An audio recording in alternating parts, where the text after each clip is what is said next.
വിശുദ്ധ ലൂക്കാ എഴുതിയ സുവിശേഷം അധ്യായം 1 വാക്യങ്ങൾ 39 മുതൽ 45 വരെ. എലിസബത്ത് മറിയത്തെ സ്തുതിക്കുന്നു. ആ ദിവസങ്ങളിൽ മറിയം യൂദയായിലെ മലമ്പ്രദേശത്തുള്ള ഒരു പട്ടണത്തിലേക്ക് തിടുക്കത്തിൽ യാത്ര പുറപ്പെട്ടു. അവൾ സഖറിയായുടെ വീട്ടിൽ പ്രവേശിച്ച് എലിസബത്തിനെ അഭിവാദനം ചെയ്തു. മറിയത്തിന്റെ അഭിവാദനം കേട്ടപ്പോൾ എലിസബത്തിന്റെ ഉദരത്തിൽ ശിശു കുതിച്ചു ചാടി. എലിസബത്ത് പരിശുദ്ധാത്മാവ് നിറഞ്ഞവളായി. അവൾ ഉദ്ഘോഷിച്ചു, നീ സ്ത്രീകളിൽ അനുഗ്രഹീതയാണ്, നിന്റെ ഉദരഫലവും അനുഗ്രഹീതം. എന്റെ കർത്താവിന്റെ അമ്മ, എന്റെ അടുത്തു വരാനുള്ള ഈ ഭാഗ്യം എനിക്ക് എവിടെ നിന്ന്? ഇതാ, നിന്റെ അഭിവാദന സ്വരം എന്റെ ചെവികളിൽ പതിച്ചപ്പോൾ ശിശു എന്റെ ഉദരത്തിൽ സന്തോഷത്താൽ കുതിച്ചു ചാടി. കർത്താവ് അരുൾ ചെയ്ത കാര്യങ്ങൾ നിറവേറുമെന്ന് വിശ്വസിച്ചവൾ ഭാഗ്യവതി.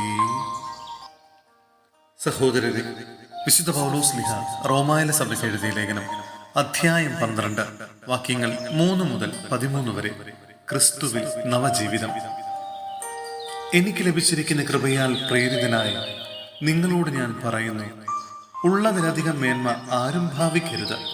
മറിച്ച് ദൈവം ഓരോരുത്തർക്കും നൽകിയിരിക്കുന്ന വിശ്വാസത്തിന്റെ അളവനുസരിച്ച് വിവേകപൂർവം ചിന്തിക്കുവിൻ. നമുക്ക് ഒരു ശരീരത്തിൽ അനേകം അവയവങ്ങൾ ഉണ്ടല്ലോ.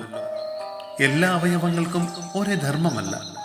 അതുപോലെ നാം പലരാണെങ്കിലും ക്രിസ്തുവിൽ ഏക ശരീരമാണ്. എല്ലാവരും പരസ്പരം ബന്ധപ്പെട്ട അവയവങ്ങളുമാണ്. നമുക്ക് ലഭിച്ചിരിക്കുന്ന കൃപയനുസരിച്ച് നമുക്കുള്ള ദാനങ്ങളും വ്യത്യസ്തങ്ങളാണ്. പ്രവചനപരം വിശ്വാസത്തിന് ചേർന്ന വിധം പ്രവചിക്കുന്നതിലും, ശുശ്രൂഷാപരം ശുശ്രൂഷാ നിർവഹണത്തിനും, അധ്യാപനപരം അധ്യാപനത്തിനും, ഉപദേശപരം ഉപദേശത്തിനും നമുക്ക് ഉപയോഗിക്കാം. ദാനം ചെയ്യുന്നവൻ ഔദാര്യത്തോടെയും, നേതൃത്വം നൽകുന്നവൻ തീക്ഷ്ണതയോടെയും, കരുണ കാണിക്കുന്നവൻ പ്രസന്നതയോടെയും പ്രവർത്തിക്കട്ടെ. നിങ്ങളുടെ സ്നേഹം നിഷ്കളങ്കമായിരിക്കട്ടെ. തിന്മയെ ദ്വേഷിക്കുവിൻ, നന്മയെ മുറുകെ പിടിക്കുവിൻ.